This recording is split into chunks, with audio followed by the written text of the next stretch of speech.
Hello and welcome to my review for the 11th volume of A Certain Magical Index. I am gonna be completely honest. This is gonna be the shortest video I've ever done. Well, besides like the 5-minute video I did. So there is some stuff to talk about in this volume, but it's not like significant enough for me to like stretch it out to like a 20-minute video. This is gonna be like a 12 to 15 minute review. Depends on how much I ramble. But this is going to be Volume 11 adapts the, or at least is the also, disclaimer for this video, I'm going to be saying a couple of Italian names in this video. I'm not Italian. I like pasta and I like Italian food. I'm shit at pronouncing it. But this adapts the La Regina del Mare Adriatico arc. Basically, the Queen of the Adriatic Sea arc, which is a sea in Italy separating two of the locations in this arc. So, the setup, I can tell, I know why this arc exists. It's a breather. It's a breather arc.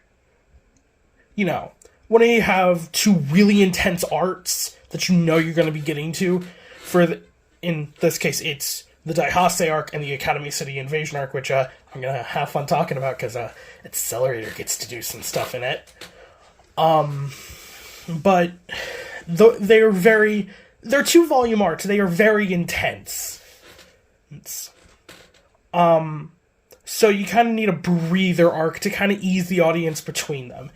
And that's this arc. I'm also going to be calling it the La Regina arc, just for short. So this arc takes place between the 25th and the 26th of September. So, yeah. But the setup for this arc is basically Toma gets a trip to Italy. Gets a trip to Italy, it's later revealed that most likely Laura and Alistair set this up to involve Toma in this incident. But Toma thinks he gets a trip to northern Italy. Also, a lot of the chapter titles are... Kamachi's chapter titles are usually, like, the name of the chapter and then, like, a subtitle. I don't have an example. This is also the first review since, like, Volume 3 that I'm writing on paper instead of on a doc, because I don't need to write that much. I wrote a lot just to remind me. But yeah, so... Toma gets this trip, him and Index go. Index is useful because she speaks Italian. I imagine she speaks a lot of languages. But they go specifically to a place called Chioggia, or Chioggia. I don't know how you pronounce that. I should have looked that up before I started this video, but yeah. So, they basically get to go to Italy, northern Italy, I will say, a bit of an entertaining part is kind of like the struggle of going to a different country. Because, that's a fear for a lot of people when they want to go to a different country. It's kind of that anxiety of, like, you are in a foreign land where they don't speak your language. But, luckily, another character that gets reintroduced to this arc, even though she was in the last volume for a brief scene, is Ursula Aquinas. I like to consider this arc the Ursula Aquinas arc part 2, because a lot of the characters that are involved in that arc are involved in here. Pretty much, the only characters that aren't involved in it again are Style. I think was Tsuchimi part of that? No, he wasn't. Yeah, Style was there. Was there when the whole Ursula incident went down, but yeah.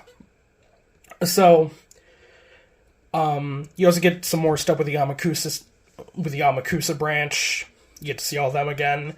This is also the first volume where Kanzaki shows up again. I was talking to a friend the other day, and we both realized that Kamachi did not do anything, like, he did not have Kanzaki appear in a volume since, like, I think Volume 7 was the last volume she made an appearance in, or Volume 6. But, like, the last time she was really involved in the story was Volume 4, the Angelfall arc. Which is one of the least reviewed arc reviews, by the way. I also consider this arc the Poltergeist of the main series, because it kind of exists as a continuation of a previous arc, and is kind of considered one of the worst arcs. But I bring up the Yamakusa, because this is also where we kind of get a subplot that remains for the rest of Old Testament, because we don't... The Yamakusa Church, while they do show up for a couple arcs after this, they're not really that important. Like, the only one we really get a lot of stuff with is Saiji, because he shows up again. He's pretty cool. But another member is a girl by the name of Itsuwa, who has a massive crush on Toma. Oma, for some, I don't know why, but she does, and all the other members of the Amakusa Church just try and just fucking talk to him, because they try and scheme. There's a bunch of scenes of them scheming, trying to get her and Toma to notice that she likes him. It's adorable. But eventually, Ursula gets attacked by the Roman Church, of course, and all of them get involved in a plan by a guy named Biagio Busoni. I'm butchering the fuck out of that, probably. Who's a bishop for the Roman Catholic Church. This arc also exists to kind of hype up the conflict between the Roman Catholic Church, and Academy City. I know the Anglican Church is also involved in that, but we'll get a lot more of that in, was it volumes 16, 17? Because that's when the British royal family arc happens. No, 17 and 18. Yes, yeah, 17 and 18, because that's when,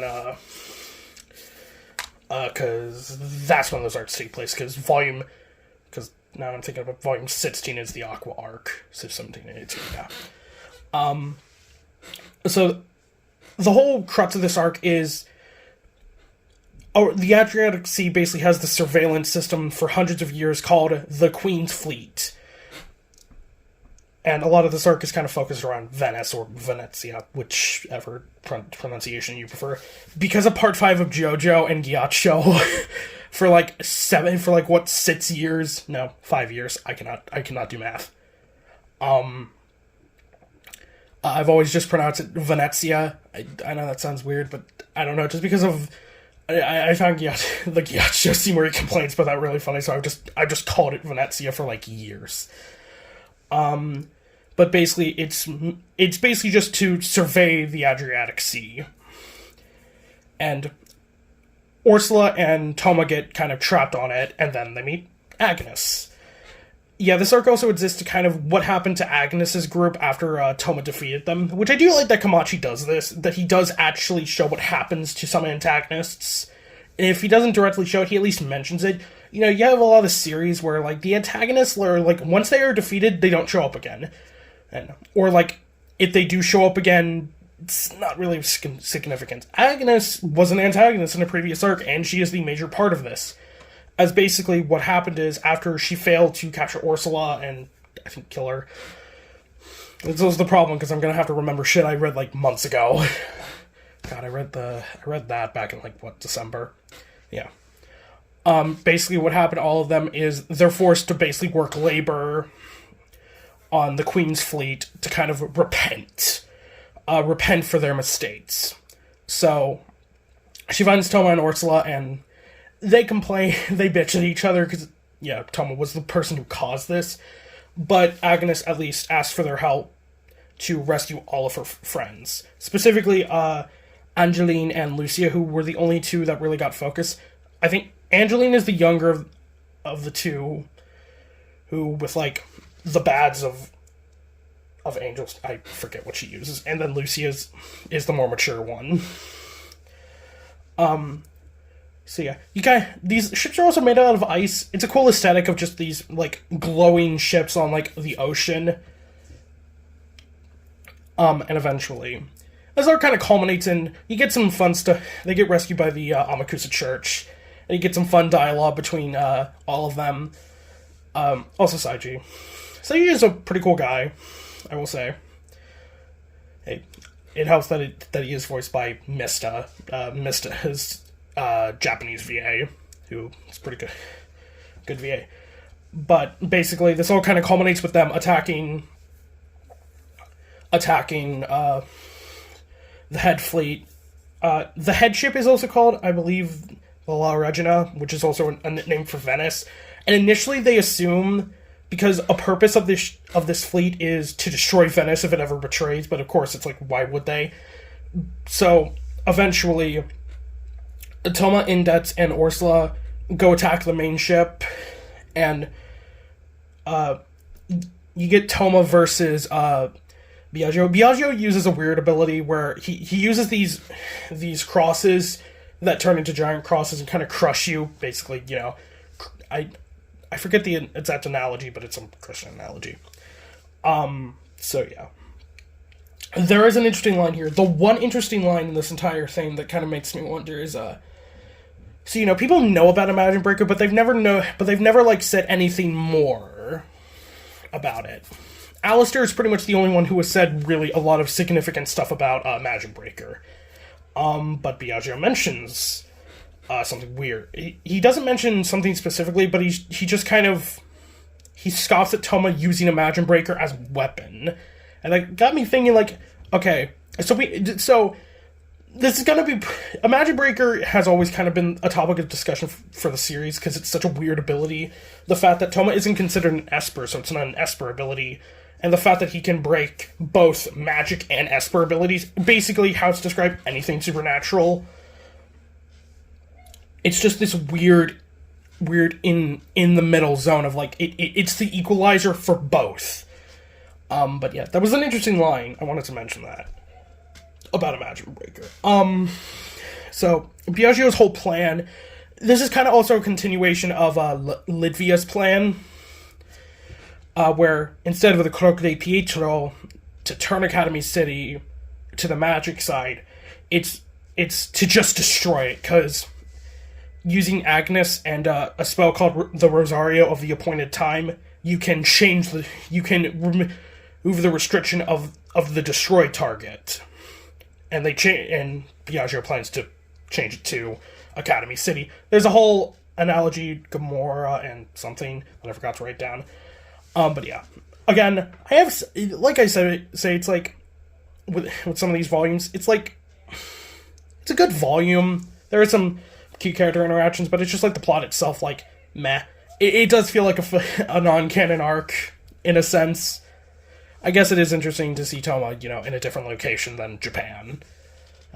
And I did look up pictures of the town they go to, Chioggia, and yeah, it does seem like the anime staff at JC Staff, I believe, is the ones who do the 2 anime. They did a pretty good job because it looked similar. But yeah, Toma beats him, of course, and that's basically, this volume kind of just exists to amp up the conflict between the Roman Church and everyone else.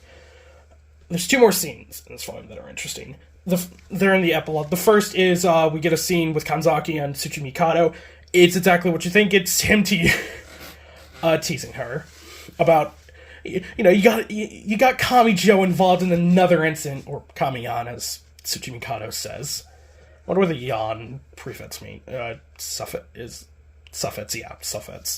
means. But the second scene is kind of building up the conflict for the next part of the story. God's right seat. Or hand. I forget. I think it's both. Then again, I think Imagine Breaker is God's right hand. So we don't get their names, but having knowledge of what's to come, basically, the church sets out, the Roman Catholic Church, sick of Toma's bullshit, because this is like the 4th time he stopped their plans. Okay, go to Academy City, kill Kamijo Toma. And while we don't get her name, it's pretty clear it's Vento of the... Was she the right? No, because it's Aqua of the back, Fiamma of the right, Terra of the left, and Vento of the front. So it's Vento of the front. I'll talk about Vento more when she gets introduced. She's funny. I would say she looks better without her piercings. Yeah. I will say something. It is nice to see Ursula, and we do get some closure to Agnes, because all of them go to the Anglican Church after this. It's just nice to get more stuff with Ursula, because I know she does more in New Testament than she does in Old Testament. Yeah. I guess that's all I really have to say about this video is longer than I thought it was going to be, but yeah. Next week we will be talking about finally the end of September in the timeline. Yeah, pretty much it's 6, 7, 8, 9, 10, 11. I have been in we stick in September for 8 volumes. I think it's the, but yeah. We'll be talking about the invasion of Academy City. I think next volume covers the start of it, and then volume 13 covers the actual conflict, because we also get more stuff with Accelerator, we get stuff with Toma, we get some more Kihara stuff. But yeah, if you like this video, like, comment, and subscribe, do all that YouTube stuff. I was initially gonna do this Friday, but my friend bullied me to do it today, so yeah, I'm doing it today. So if you like this video, do all that YouTube stuff, and subscribe, and have a good day, have a good St. Patrick's Day, I guess. This will be Neo, signing out.